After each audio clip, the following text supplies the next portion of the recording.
শুভ সন্ধ্যা বন্ধুরা। আজ হল 27শে আগস্ট বুধবার। আজকের সমগ্র আসাম তথা বরাক উপত্যকার গুরুত্বপূর্ণ খবরগুলি হল: প্রথম খবর, হিন্দু পরিচয় বোড়ো নাবালিকাকে নিয়ে পালাতে গিয়ে ধৃত মুসলিম যুবক।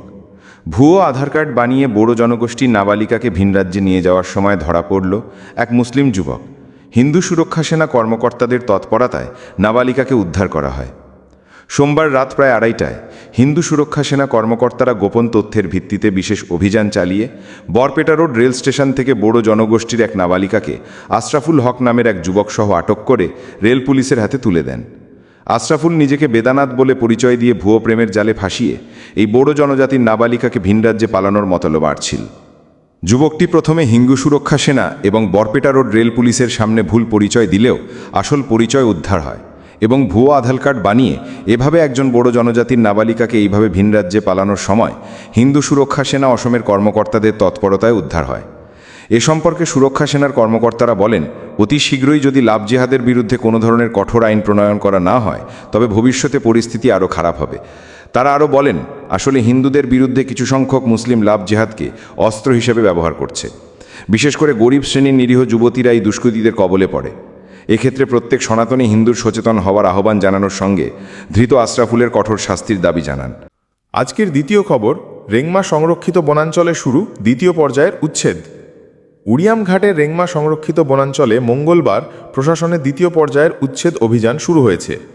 এদিন উচ্ছেদস্থলে শোনা যায় উচ্ছেদকারীদের কান্নার রোল।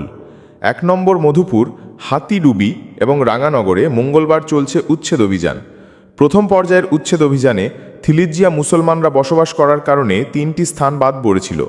দ্বিতীয় পর্যায়ের উচ্ছেদ শুরু হলেও নগরবাসীর বাধার কারণে কৃষ্ণপুরে সামরিকভাবে উচ্ছেদ বন্ধ রাখা হয়েছিল, কিন্তু পুনরায় এদিন থেকে শুরু হলো উচ্ছেদ। এক উচ্ছেদিত মহিলা বলেন, আমাদের থাকার জায়গা দরকার, বাকি 10টি ঘর যে রেখেছে তারা কি পাটিয়াতে আছে? আমরা বাংলাদেশি নাকি? এখানে থাকা 10টি ঘরের লোকদের কেন জানানো হয়নি? আমাদের যাওয়ার জায়গা নেই, আমাদের এখানে থাকার ব্যবস্থা করে দিন। আমরা গুয়াহাটি থেকে এসেছি, আমরা মিয়া মানুষ নই। অন্য একজন বলেন, আমিও মিয়া মানুষকে তাড়ানোকে সমর্থন জানাচ্ছি। আমাদের গরিব মানুষকে কেন উচ্ছেদ করতে হবে? আমরা অনুপ্রবেশকারী নই। মা বাবার বাড়ি বড়ু পাথারে, আমার বাড়ি সরু পাথারে। আমাদের কেন উচ্ছেদ করা হচ্ছে? আমাদের মাটি বাড়ি নেই, যাব কোথায়? ছেলে মেয়েদের কোথায় পড়াবো? আমার মেয়ে কলেজে পড়ছে, ছেলে 9ম শ্রেণীতে। আমরা মিয়া মানুষ নই, আমাদের সংস্থাপন লাগবে। এখানে থাকবো, মিয়া নাকি পালিয়ে যাব? ভিডিওটি লাইক করে চ্যানেলটি সাবস্ক্রাইব করে রাখবেন যাতে সঠিক তথ্য সবার আগে পৌঁছাতে পারে। আজকে তৃতীয় খবর, গুমরা পুলিশের পৃথক পৃথক অভিযানে আটক 21 রোহিঙ্গা নাগরিক।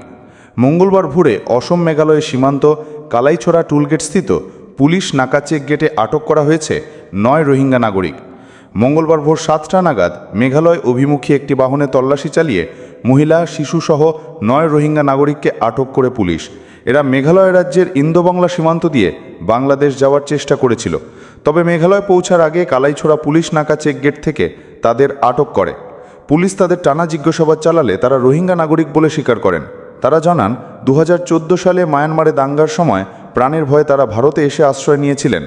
গত কয়েক বছর থেকে হায়দ্রাবাদে বসবাস করে আসছেন, সেখানে শ্রমিকের কাজ করতেন।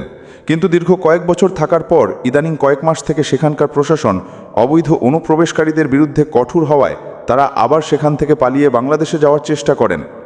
হায়দ্রাবাদ থেকে ট্রেন সোমবার রাতে বদরপুর আসে এবং বদরপুর রেল স্টেশনে রাত যাপন করে মঙ্গলবার ভোরে যাত্রীবাহী বাহনে দিগরখাল 1 নং জাতীয় সড়ক হয়ে মেঘালয়ের উমকিয়া যাওয়ার পথে কালাইছড়া পুলিশের হাতে আটক হয়ে যান।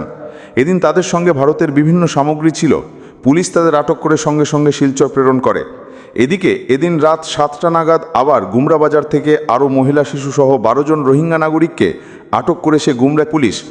গোপন সূত্রের ভিত্তিতে গুমরা পিআইএসবি সাব ইন্সপেক্টর নেকিবুজ্জামান লস্কর দলবল নিয়ে গুমরা বাজারে এক অভিযান চালিয়ে গুমরা বাজার থেকে 12 জন রোহিঙ্গা নাগরিককে আটক করেন। এদিন রাতে তাদের আটক করে সঙ্গে সঙ্গে শিলচর প্রেরণ করা হয়। এই প্রতিবেদন লেখা পর্যন্ত তারা পুলিশের হেফাজতে রয়েছে বলে জানা গেছে।